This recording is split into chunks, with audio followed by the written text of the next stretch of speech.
25वां अध्याय। पिशाच कहने लगा कि हे मुनि, केरल देश का ब्राह्मण किस प्रकार मुक्त हुआ, यह कथा कृपा करके विस्तार पूर्वक कहिए। देवदूती कहने लगा, केरल देश में वासु नाम वाला एक वेद पारंगत ब्राह्मण था।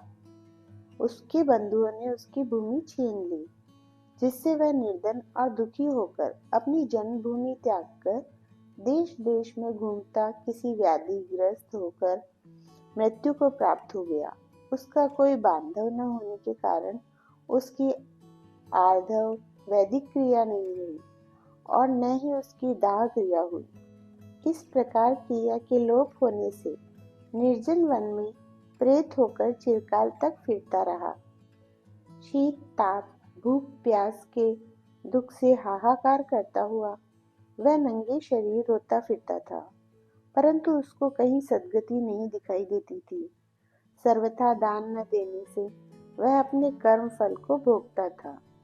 जो लोग अग्नि में आहुति नहीं देते, भगवान का पूजन नहीं करते, आत्मविद्या का अभ्यास नहीं करते, अच्छे तीर्थों से विमुख रहते हैं, जो दुखी लोगों को स्वर्ण वस्त्र तांबूल रत्न फल तथा जल नहीं देते, तथा छल कपट से जीविका प्राप्त करने वाले, दूसरों तथा स्त्रियों का धन हरने वाले, पाखंडी कुटिल चोर बालवृद्ध तथा आतुर और स्त्रियों पर निर्दयता करने वाले, आग लगाने वाले, विष देने वाले, झूठी गवाही देने वाले, कुमार्ग पर चलने वाले, माता पिता भाई बहन संतान तथा अपनी स्त्री का त्याग करने वाले, जो सब तीर्थों में दान लेते हैं, पालन करने वाले, स्वामी को त्यागने वाले, गौर तथा भूमि के चोर, वेदों की निंदा करने वाले,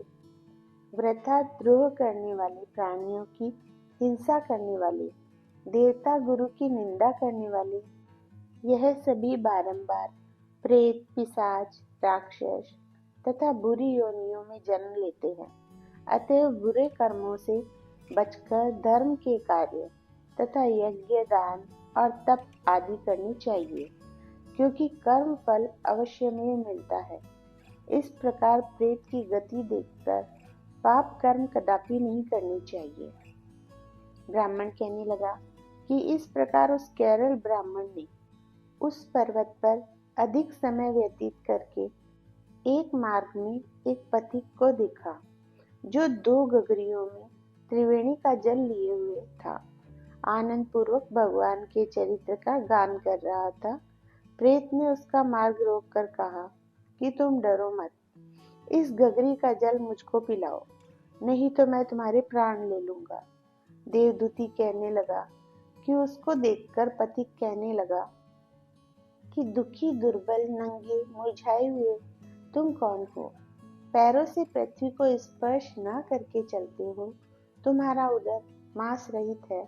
लोमश जी बोले। प्रेत यह वचन सुनकर कहने लगा कि मेरे ऐसा होने का कारण सुनो। मैंने कभी ब्राह्मणों को दान नहीं दिया, अत्यंत लोभी, क्रियाहीन, दूसरे के अन्न से पलने वाला और अकेला मिठाई खाने वाला था। मैंने कभी किसी को भिक्षा नहीं दी, न दूसरे के दुख से दुखी हुआ।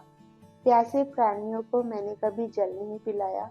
मैंने कभी छाता जूता दान नहीं किया, न किसी को जल का पात्र पान या औषधि किसी को दी, न मैंने अपने घर में कभी किसी अतिथि को ठहराकर उसका सत्कार किया।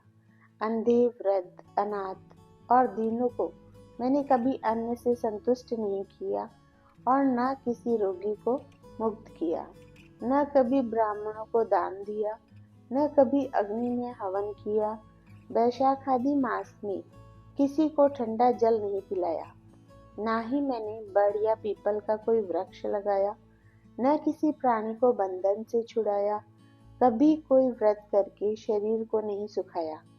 इस कारण मेरा पूर्व जन्म सब बुरे कार्यों में ही व्यतीत हुआ।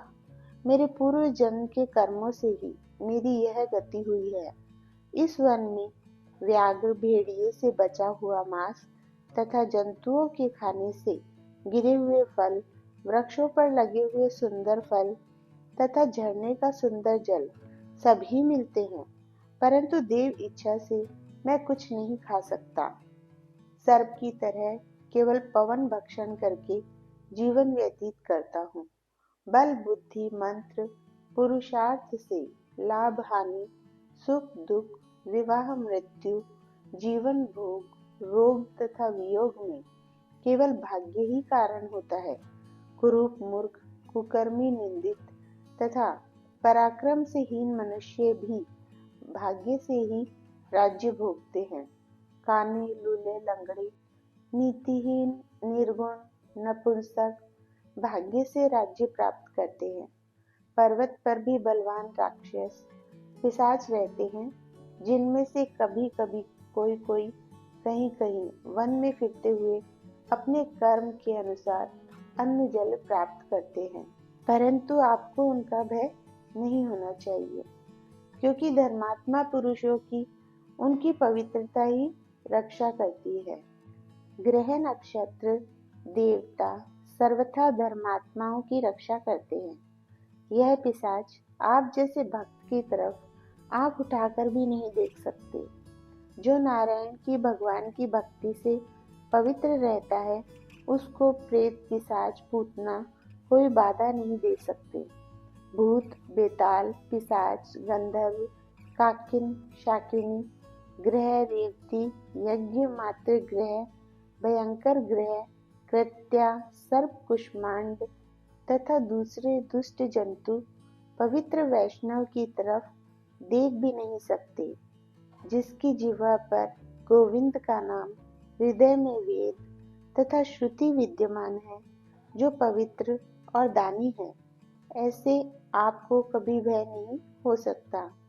हे ब्राह्मण, इस प्रकार कर्मों का फल भोगता हुआ यहाँ रहता हूँ, ऐसा सोचकर मैं शोक नहीं करता। एक बार मैं जवालिनी नदी के किनारे पर गया था। वहां पर घूमते हुए मैंने सारस के वचनों को सुना था। जय श्री राधे राधे।